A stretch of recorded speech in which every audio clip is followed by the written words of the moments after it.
Maintenant, on va faire un Docker Compose pour toutes ces instructions-là. Alors, on va venir ici. On va tout simplement on va rappeler les commandes.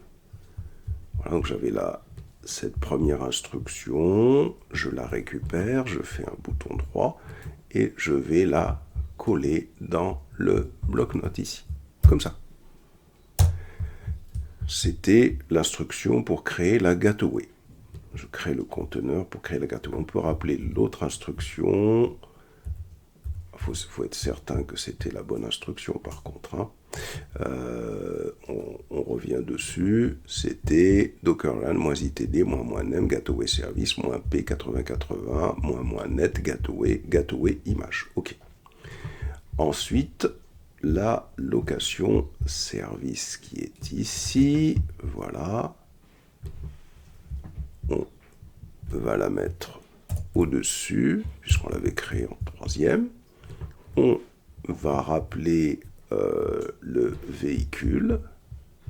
Hop, ici. On va coller ça au-dessus, comme ça. Et enfin, ici, on va rappeler le client, ici. Comme ça. Voilà, donc ça c'est nos 4 commandes. Et ce qu'on va faire maintenant pour pouvoir créer notre Docker Compose, CTRL-C ici, on va détruire tout ce qu'on vient de faire. Donc on va faire un Docker rm $docker ps-aq -f et on valide. Et on va détruire le réseau. Docker network rm gateway. On valide. On s'assure qu'il n'y a plus rien. Docker ps -a. OK. Docker network ls. Le réseau gateway n'est plus là. C'est parfait. On va dans ChatGPT.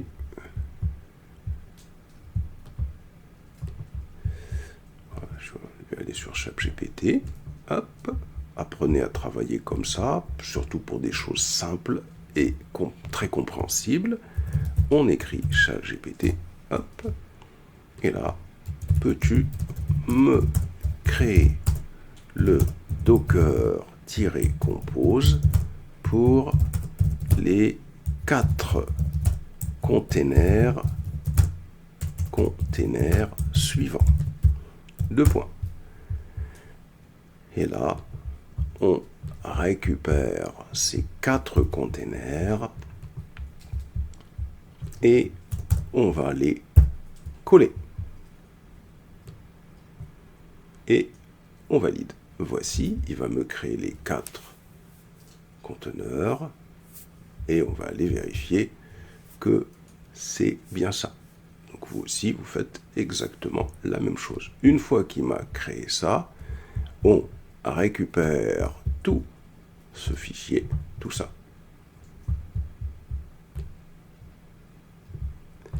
Faut pas se tromper. Hein.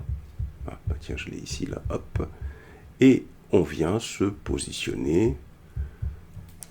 Alors, au lieu d'aller dans un dossier, on va aller carrément, c'est des points, dans le dossier gateway. Hein, pas la peine d'être obligatoirement sur un microservice.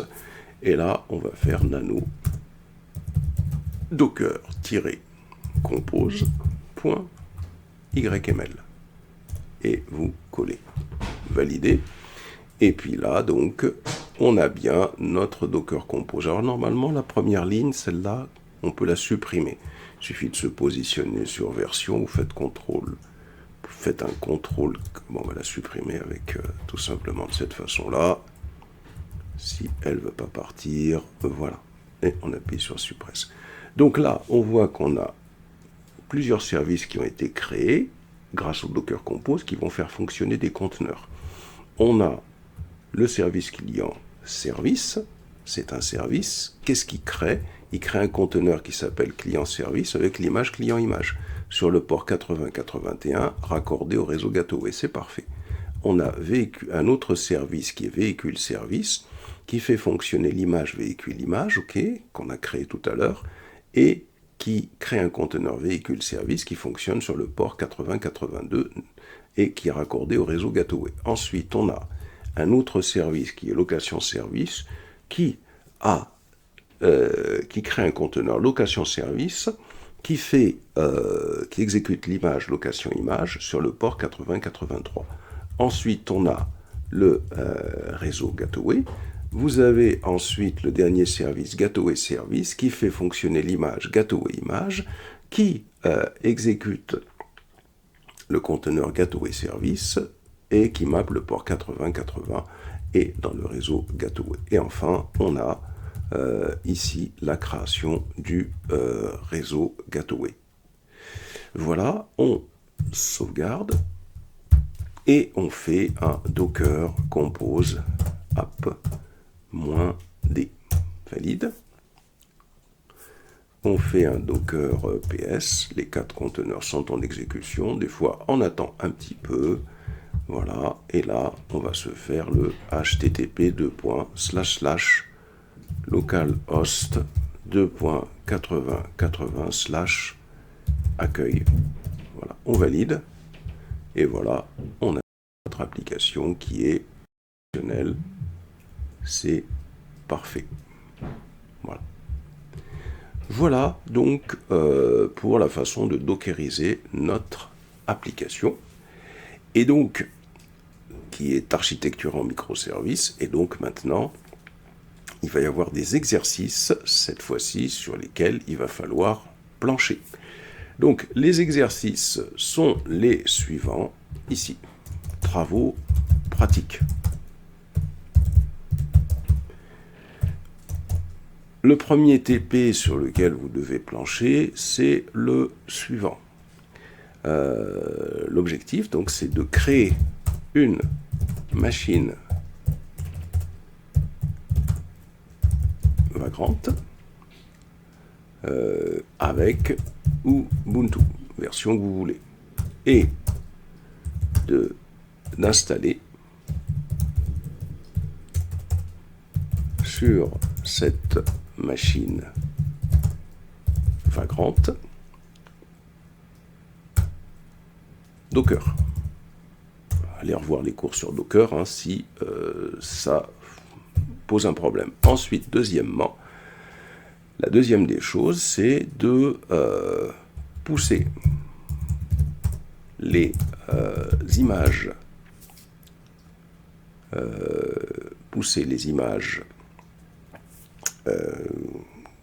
des microservices sur votre Docker Hub. Alors, je vous donne un exemple, hein, c'est-à-dire que l'idée c'est que vous avez pour chaque microservice,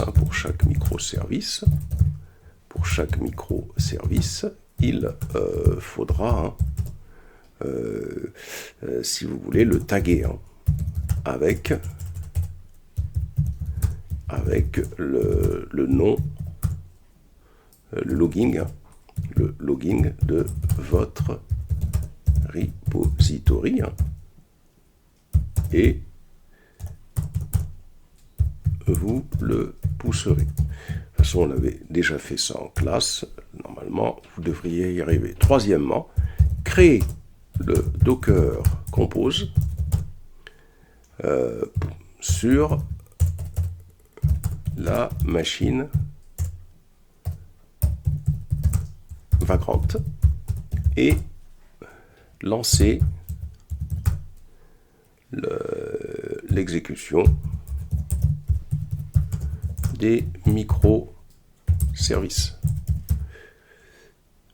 Enfin, quatrièmement, l'objectif, ça va être de modifier en vous inspirant du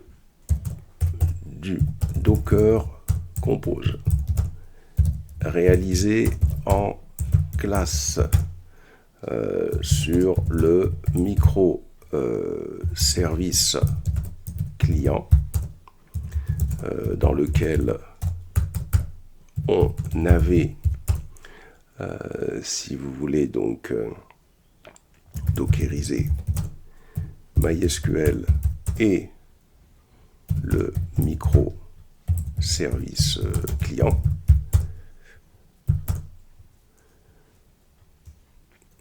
Créer, alors d'abord, il y a deux choses.